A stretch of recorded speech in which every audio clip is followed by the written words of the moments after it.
The views and opinions expressed on this program are those of the producers and the individuals appearing on this program, and do not necessarily reflect the views and opinions of the staff of the Sun Prairie Media Center, its members or underwriters, the board members of the Media Center Commission, Charter Communications, TDS Telecom, or the staff and elected officials of the City of Sun Prairie.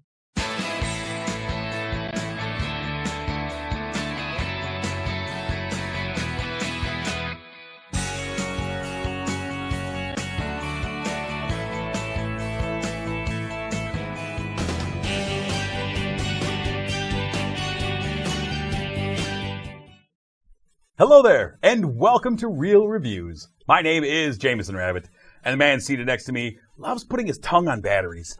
His name is Mike Roth. It's actually not that bad. Really? No, it's kind of has a citrusy taste. It makes all your... Oh, yeah, it just takes all your taste buds and turn them alive. It really does. Like a nice amuse-bouche. Just, really, yeah. The 9-volt is the best, but if you could go out and find those big batteries with the spring coils Oh. on them, flavor country, really it is. I'm picturing it now. Yeah. Don't do that, kids. You see kids in the aisles at Walmart licking batteries. Yeah, just stick to chewing tinfoil. Yeah, just oh my God, that hurts my feelings even hearing it.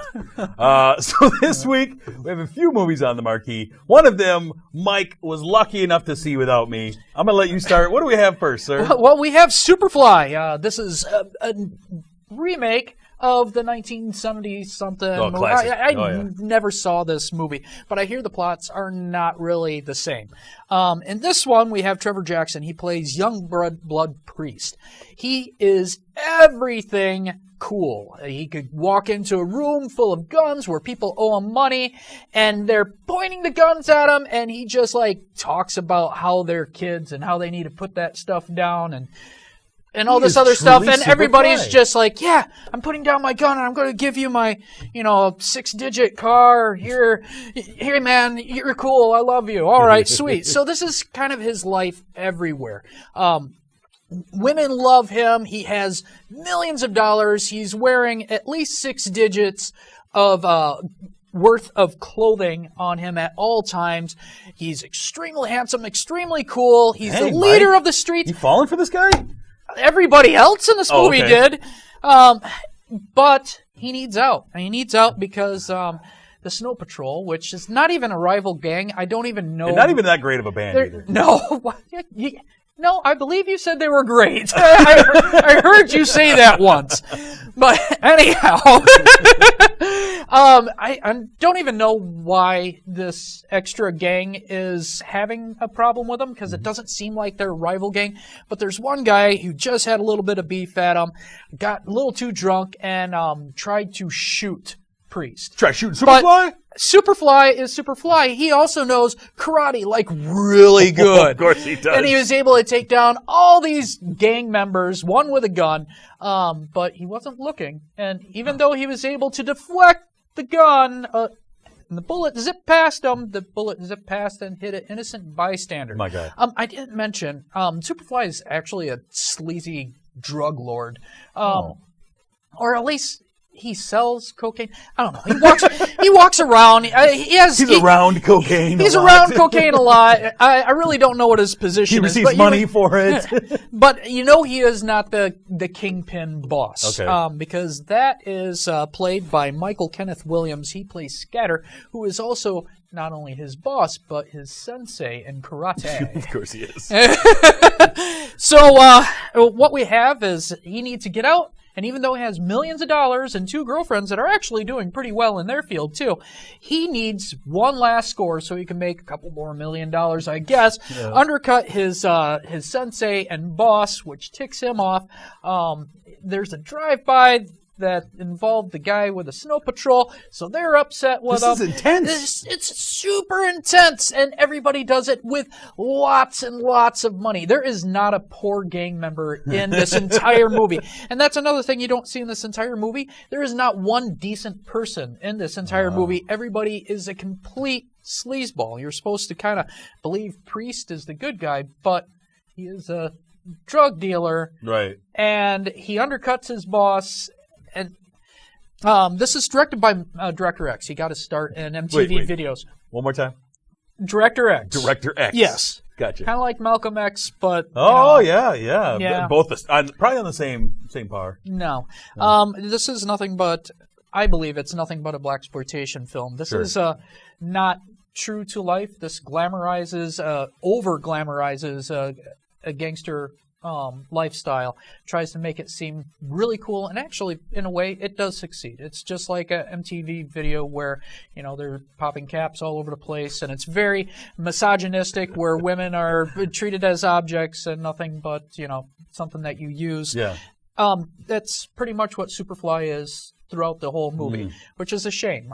Everything is a cliche and stereotype of that gangster life, but it's that glamorous, fictional style, which I find irritating and a really bad message. Every single party scene in this, there's dollar bills flopping down. You don't even know where the dollar bills are coming from half the time. You just know they're raining. To the ceiling fan?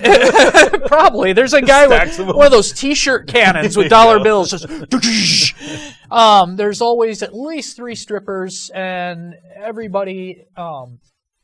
All the men are respected and all the women are not. And that's this movie in a nutshell all the way through. There's conflicts, there's action, there's a lot of super slick scenes, but the overall message, the writing, Did you learn anything? I didn't learn nothing. No. I didn't. I learned Director X. I learned that Director X makes a great short clip of all this glamorous lifestyle, but it wears down on me after 2 hours. And It's tough when you go from music videos to full-length feature films. Yeah, and he kept that style, and I did give it a bad score, but not a really terrible score, because some of that slickness is entertaining. It's glitter for the eyes, but the message that it comes across, that this is a glamorous lifestyle, and if you want to be important, you have to have extremely expensive attire and sell drugs, and that it's actually a pretty safe thing, even though he was shot at once. Well, if you know karate, of course, everything's safe. Yeah, you didn't even I've watched Cobra Kai. I know what happens. True. You have seen Cobra Kai. Yeah. Karate solves everything. Karate does solve everything. And I think you should watch Superfly just to reinforce that. Great. What'd you give this bad boy? I gave this bad boy a 2-star review. It's bad. It's bad. That's what you see on the poster. It's bad. PP. ... It's bad. Mike Ross real reviews. I want to see that on the box art. Yeah. Oh man, it's weird because I never would have imagined that of all the properties that Superfly would be one that they chose to remake anyways. No. It's weird. This is a strange film. I'm sure some people will like it. Director X. I did not, so there. Okay, fair enough. The next movie we have on the marquee is the new film from writer-director Brad Bird. It is Incredibles 2. It is a movie that is just destroying box office records right now for biggest animated openings and such. It is a movie that is 14 years in the making. One of the things I really love, so there's a couple of things before this movie. First off, you obviously have the short film that comes before every Disney movie now. And there was a cute one called Bow. Yep. About a lady who made a dumpling child. That's actually a little disturbing. It was disturbing. Absolutely. I saw it a couple of times, and both times I was kind of disturbed by how it went down. But those are always sweet. And then there was a little short with the voice cast, Craig T. Nelson, Holly Hunter, Samuel Jackson, recognizing, we know it's been 14 years, guys. Thanks for sticking around.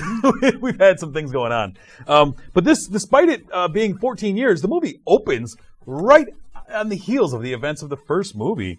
You have the Underminer blasting through the city, and our superheroes have to save the day somehow, which leads to a lot of destruction of the city. And superheroes are still on the run, in undercover, outlawed. And so, their destructive ways did not do them any favors. There's one man and his sister, though, who are very affluent and whose father was a big supporter and proponent of superheroes back in the day, he and his sister want to bring them back to prominence, bring superheroes back to prominence, and maybe overturn the law that has outlawed superheroes. And so to do this, they want a face of the franchise, and they choose Elastigirl, partly because she is much less destructive than anyone else. When she goes out saving the day. That makes a big deal because a lot of the reason why they wanted to get rid of the superheroes in the first place is the amount of damage. Right. Yeah. And that's, that's a thing. I mean, that's addressed even now in, like, the DC movies. Yeah. Like, you know how much you destroyed a city?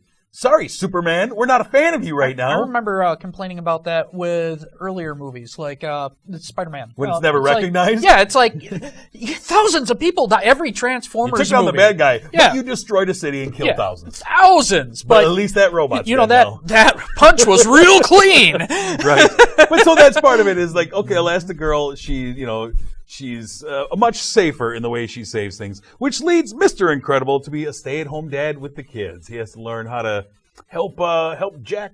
He's the baby. Put him to bed. Help Dash learn his homework. Help Violet with her boy problems, which he kind of instigated. And along the way, we have a villain who arrives by the name of Screenslaver, who kind of smartly uses our love for staring at screens of all types to use mind control through those screens. And he actually looked really cool, and that was a really cool idea. It was a cool design and a cool idea because we all stare at our screens of some sort, and so it would be a great way to take over. Totally makes sense. And so obviously Elastigirl, and then ultimately the whole family has to go try and figure out who Screenslaver is, take him down. Along the way, we have other superheroes, supervillains that are brought in, kind of interesting superheroes, superpowers, I think. Like the team that the Screenslaver uses, I thought had some interesting powers. And my favorite, Frozone, shows up. I love Frozone. Just something about Samuel L. Jackson spitting snow makes me happy. But ultimately, I think the strength of this movie, and for most of Brad Bird's films, is writing a story that deals with family dynamics. It's kind of what he kind of banks a lot of his stuff on, most notoriously like The Iron Giant. I think it's just a really heartwarming film that is all about that, about family and this and that. And I think that's what this is. It's, really is the family with superpowers that has your everyday, regular people family problems. I can't get the baby to stay in bed. Now, when my baby can't stay in bed, it doesn't teleport through a wall, to like different dimensions, start on fire, turn into a monster, fight a raccoon. And that's probably only 20%.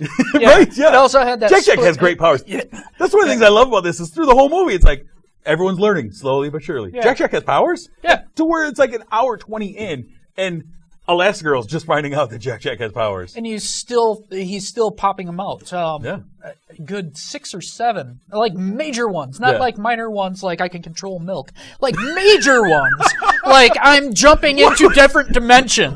I can control milk. That I want this power. Yeah, I saw an evil villain once that was able to control milk or lactose. So he would wait until people ate cheese, and then he would have it stick in their throat. Oh, he's like the Magneto of lactose? Of lactose, yes. Good grief. It was terrifying. It was terrifying. He'd send his victims cheese platters. I'm not saying it was a good villain, I'm just saying. I want to know more as soon as the show's over. What did you think of The Incredibles 2? Truthfully, I did not like the first movie at all. I find that a lot of these characters are cliches of stereotypes. Mm-hmm. I also do not like the world setting, where it seems like they want to be in the golden age of comic books, but then they pick and choose a lot of the current things to bring it in, almost with too much ease. Like back when in the 60s, when someone had needed a mini camera, it's not really that mini, but it was mini-ish. Yeah. And in this one, it's like, nope, it's exactly like what we have now. Or the father having problems with math. That's exactly. If I wanted that world of the golden age, I'd want it to kind of stick more into that golden age. I think it's just more of an aesthetic choice to use that for certain visuals. Yeah, but I wanted them to use more of the typical. I feel like when they just picked and chose what they wanted from the future.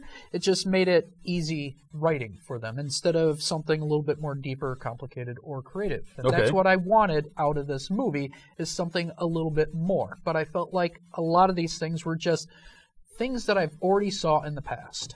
Okay. That's it? Yeah, I'm taking it all in. And that's one of the reasons why I didn't like the first one either. So going into this, I was hoping for something a little bit different. I really didn't get anything different. I feel like this, out of all the Pixar movies, is something that just showcased action and not as much heart or creativity as Monsters, Inc. or Up or other movies that came out. See, I disagree on that last point.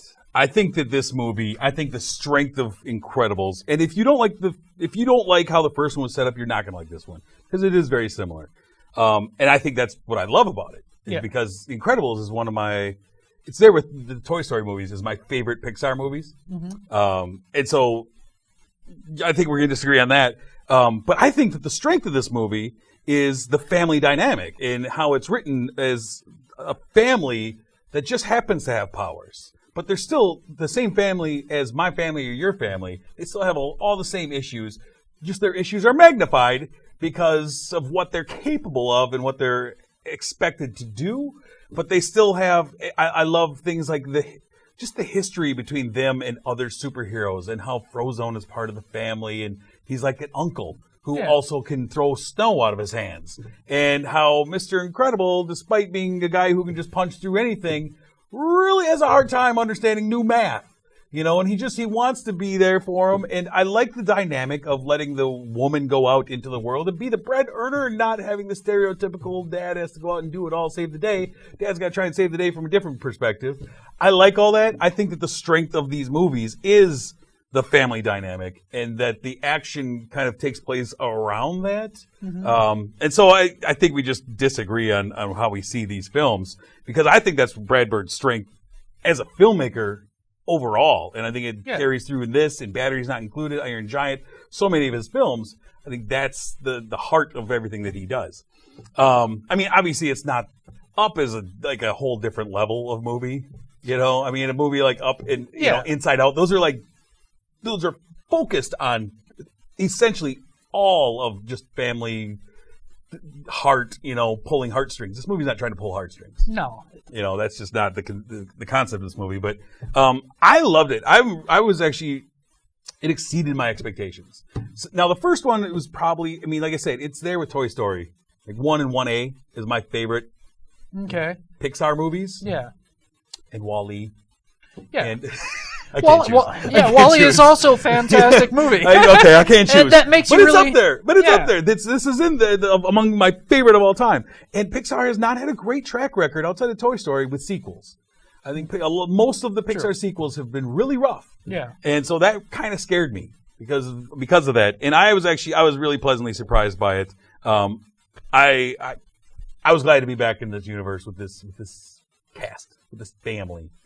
So I think you and I are going to be far off on our scores. Yeah, a little bit. What'd you end up giving Incredibles 2? Well, I wasn't glad to be back in the world. So, I mean, the action was par. It passed the time. I gave it a 2.5. At least that was me.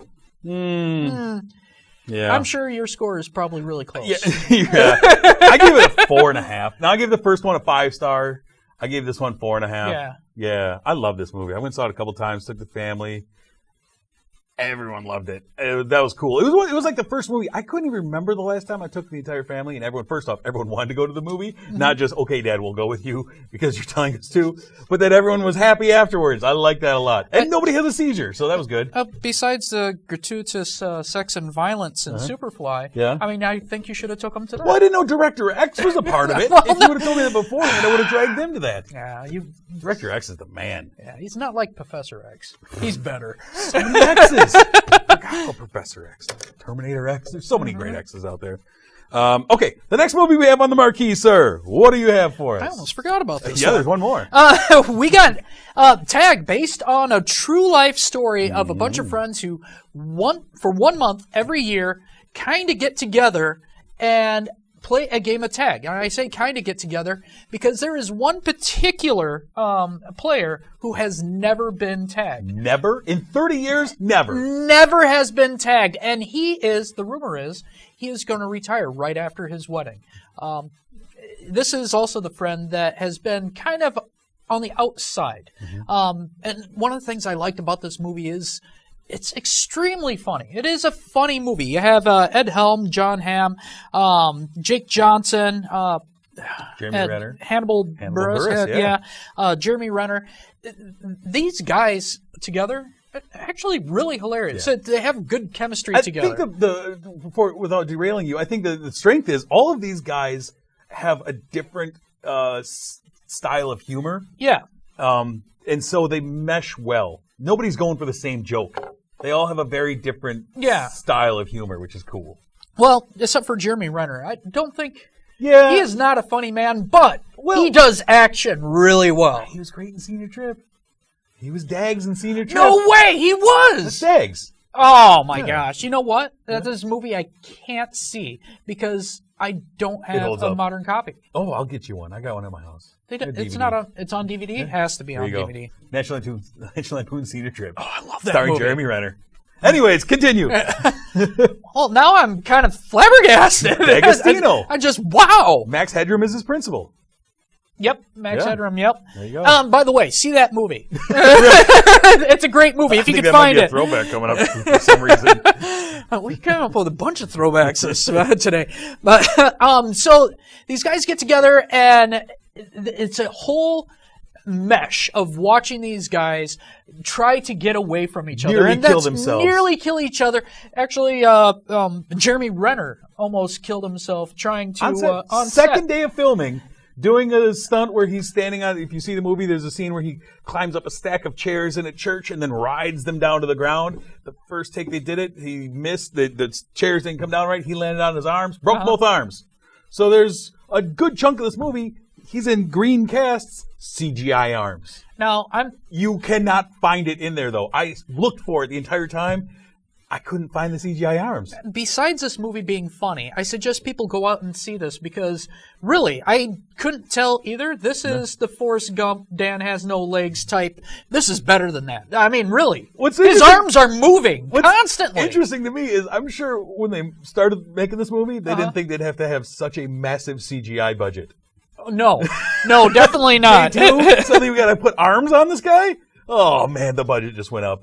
Oh, I bet this budget was huge because that animation was fantastic. Yeah, it's pretty interesting. But and that's the thing is there's a lot of really cool things of the guys really doing anything to get and avoid the tag. In fact, one of the fun things in here is the Sherlock Holmes style fight choreography. Not really fight, but the choreography used to where Jeremy Renner it'll pause just like those Robert Downey Jr. Sherlock Holmes movies, the Guy Ritchie ones, where everything stops and he starts noticing things.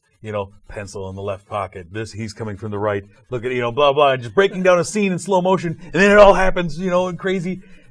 But like the it's hits enjoyable. Are always slow down again, right. So you can see that donut hit Ed Helm's face, and his face just ripples. It's like, wow, those are stale donuts. It's fun, and they have a reporter who's following them around, played by Hannibal Wallace, who is there, who just kind of stumbled across the story. He's like, no, I'm following you guys. This is something crazy. I want to know what this is all about. And one of the cool things about this is, like I said earlier, this is based on a true life story. Yes. Now, it's very much not like the real thing. Yeah, it I gets doubt a little they had a overboard. Jeremy Renner. Yeah, I don't. That would be there's not a guy who's never been tagged. Yeah, but it is a group of friends, and in fact, there's a fun little short, like 15-minute documentary, which is on our Facebook page, where you get to meet these guys. You see, they follow them around, and like the last day of May, when it's whoever's the last one, when May 31st ends, is it for the rest of the year. That last day, people are scrambling. People are on planes. People are trying to go to Antarctica. I mean, people are trying to get out of town because they show up in costumes and they go through great ordeals. Guys get hired at jobs for the sole purpose of wearing a costume to tag somebody at the end of May. I mean, it's insane. And that was one of the things that this movie did highlight. There was a scene where Ed Helms dresses up like an old lady so he could get a little closer. And it's real. Yeah, and that happened in the real situation. And there is a little clip at the end of the movie of the real guys playing tag. But if you go to our Facebook page, you could actually see the 15-minute documentary. Yeah, I think that what makes this more... I think this is a funny movie, and the cast is really fun. I love Jake Johnson. Jake Johnson kills me. His humor as kind of the dirtbag friend. Yeah. I love him in New Girl. I love him in most of the things he does, and yeah. I think he's fun in this. But it's funny, but it's actually got some heart to it. And as you mentioned at the beginning of the review, is... it really kind of asks the questions of, like, what is a friend? Mm-hmm. Like, we say we're friends and we're playing this game and we've been doing it for 30 years, but really, are you my friend? Because you run from me. That's our relationship, is you running away from me. Yeah, and you me separating yourself from us as much as possible. Me trying to have human contact with you and you breaking your arms to avoid human contact. How close are we really? And yeah. I wasn't expecting that. No. I was expecting this just to be kind of dumb. Like to play tag. Yeah. And it introduced that in the third act. I was like, oh, yeah. It is good. It is nice. I really hope we get to talk about this movie again when the Academy Awards come out. for best special effects. Yeah, I love it. Another character I love in here real quick, Isla Fisher as Ed Helms' crazy wife. Oh, that was who's nuts. way too into it. Yeah, way into it. She killed me. There were some moments in here where she just killed me because she wasn't even in the game, but she was too intense for it. Oh, and also another thing I forgot to mention, they also have a rule book that they made back when they were 8. Oh, it's fun. Yeah. And one of the best soundtracks ever. I mean, this soundtrack has Beastie Boys, Danzig, they were playing up Far to our Side. age group. Oh, every song I'm like, yes, yes, let's do that too. Give me some Tribe Called Quest, absolutely. Ultimately, what did you end up giving Tag? I gave it 3. I thought it was enjoyable. Yeah, I gave it a 3.5. A lot of fun. Quickly, sir, let's take a look back. I almost ran us out of time here. Let's take a look back at another movie about grown men playing child's games. Uh-huh. What do you have for us? Let's talk about Dodgeball, true underdog story. Oh, it is. Yes. This is back in 2004. We have Vince Vaughn playing Peter LaFleur. He gets together a bunch of people to play Dodgeball, and Rip Torn is the guy who teaches them if you could dodge a wrench, you could dodge a ball. Ben Stiller is also in here. He plays over the top the anti-hero. The gym owner. The gym owner, the kind of jerk. Oh, he's a psycho. But and he's one of the rivals that these group of misfits has to defeat in the dodgeball competition. Because they got to save the gym. They got to save their ragtag gym. Can they do it? I hope so. Mm-hmm. Oh, they're underdogs, though. Yeah, it's a pretty fun movie. Yeah, outside of Justin Long, this is a pretty fun movie. I personally like Steve the Pirate. Yeah, he's a lot of fun. He's Alan great. Tudyk's awesome in everything. So, Dodgeball. I wish we could talk more, but we spend so much time on Superfly. Yeah, we got to do our thanks and all this other stuff. All right, let's quickly take a look ahead at what's coming out the weekend of June 29th, sir. We have 2 movies. The first one is Sicario, Day of the Soldado, the sequel to Sicario. Unfortunately, we don't have Guillermo del Toro back. We have a new director who's never really done anything I've seen, but Taylor Sheridan, the writer of this, and Hell or High Water and Wind River, some great movies. Yeah. At least he wrote this.